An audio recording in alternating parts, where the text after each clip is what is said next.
You know, if I was just asked what kind of game you would take to a desert island, I'd probably answer Palm Island. And not because it has the word island in its title, and not because it has the right artwork. First of all, because of its size, and it's very comfortable to take it everywhere you like. And secondly, for its possibilities.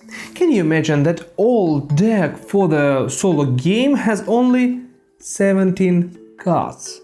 And its combination really allows to feel the play of a small Euro game.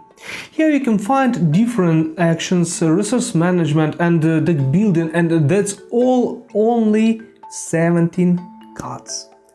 Hi to everybody, this is Beaver and Board Games, and as you have already understood, today on the review we have Palm Island. Board game which was kindly provided for me by publishing Portal Dragon. Small? Yes, but it has depth of a real Euro game. It is from 1 to 2 players, although it is possible to have more players if there are several copies of this game. But here's what is most interesting in this game, that it can provide 3 modes of playing: solo, against each other and the cooperative play. In this game, players need to develop a small island, increasing production, establishing markets to trade goods, and even building temples to get more points. Are you interested? I must say that I am, and then let's take a look on the game a little bit closer.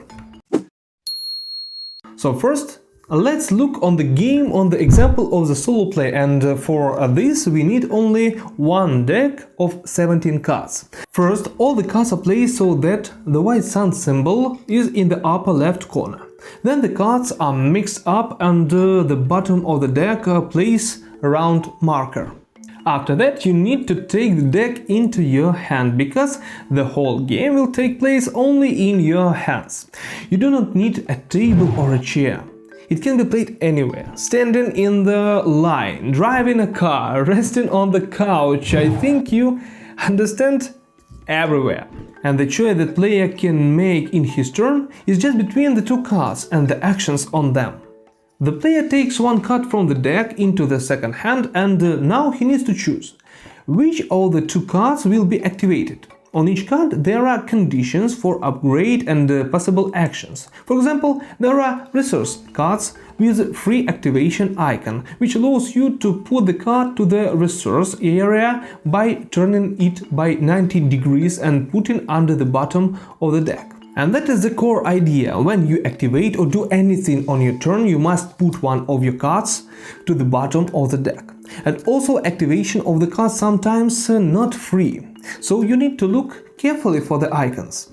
At the same time, the player cannot have more than 4 resource cards, and if you put a new resource card, then one of the old needs to be returned to the normal position. This symbol allows you to upgrade the card by rotating it. However, you need to have these resources pictured here.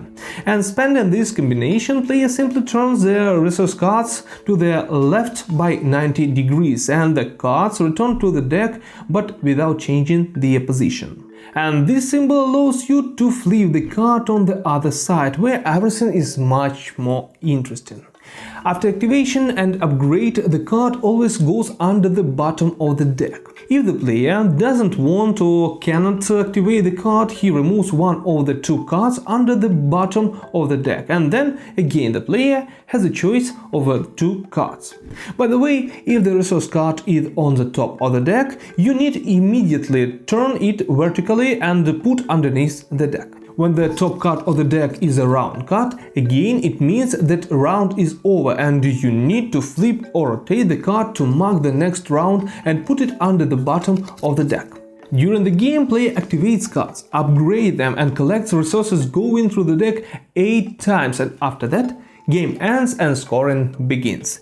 To do this, player needs to sum up all the stars on the cards in the player deck, and after that look at the rules or the card to determine the success level.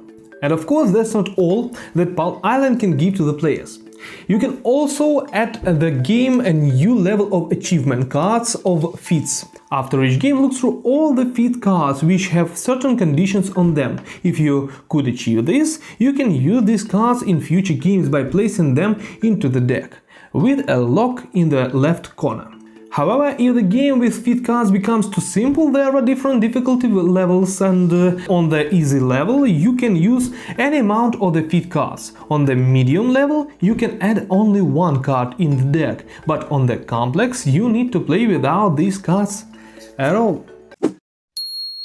Well, now we figured out the rules of the game, but now let's take a look on the duel mode and the changes that it brings. In cooperative mode, players fight against disaster.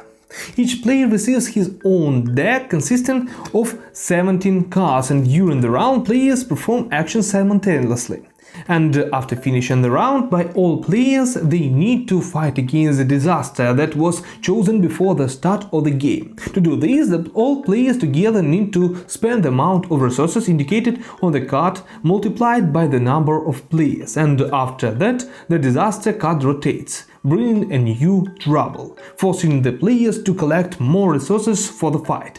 Just do not tear your skirt on yourself trying to reach the conditions on the disaster card every round. The main thing is to do it before the end of the round 8, or you will lose the game. In addition, in the cooperative mode you can use special cooperative cards which gives an unique abilities that can also be upgraded at the end of each round by paying indicated resources. In PvP mode, as you understand, the players play against each other, and there are two modules. Casual mode, in which players use outpost cards, and at the end of each round, if the player fulfills the conditions on the card, he can add it to the deck. Or a competitive speed variant, and when one of the players who first reached the round card receives the privilege of buying an outpost card. By the way, in any of the modules, you can also add a village cards to the player decks. Playing this variant, 3 villager cards are placed at the end of the deck in front of the round card. These are special cards with unique abilities, however, to activate them you must first pay their cost. What a little game, but damn, how much it can offer players. Even the review turned out to be not very small. Even though we went through the game just scratching the surface. Palm Island is really good, 17 cards in the player's deck, and each card can be upgraded. In general, the idea of the handheld game is truly unique find. The game gives a lot of possibilities, and in the same time everything is on its place. We play resource cards and use them to upgrade other cards. Rather simple mechanics, but implementation certainly strengthens it.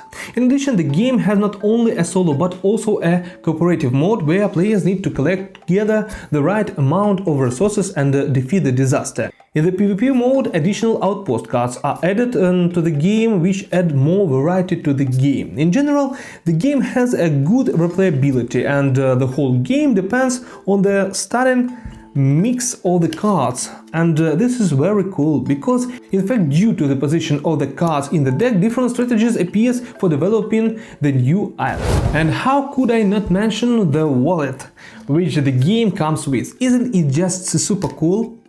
A great idea that you can take this game everywhere you like, just putting the cards into the wallet and it into your pocket. Amazing! And that's all for now for Palm Island. If you like this video and it was helpful for you, thumb up and subscribe, and don't forget for comments. Thanks for watching. Today with you was Beaver and Board Games. See you next time.